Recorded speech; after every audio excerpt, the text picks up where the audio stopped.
بڑے کمال کے گھریلو ٹوٹکے۔ بواسیر ہونے پر خارش ہو جائے تو بڑی الائچی کھا لو، خارش نہیں ہوگی۔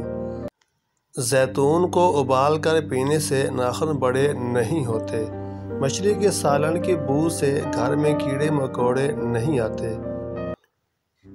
کپڑوں پر کالے دھبے لگ جائیں تو لیمن سے دھو لیں۔ انگور کھانے سے گردے میں پتھری ختم ہو جاتی ہے۔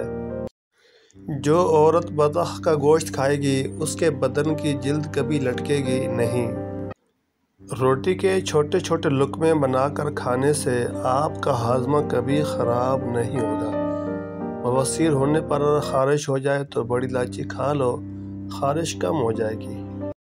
پاؤں کے ناخن پر ناریل رگڑنے سے دماغ کی رگیں کھل جاتی ہیں، دماغی صلاحیت بڑھ جاتی ہے۔ اگر بد ہضمی ہو گئی ہو تو 3 گلاس ٹھنڈے پانی کے پی لیں، آرام آ جاتا ہے۔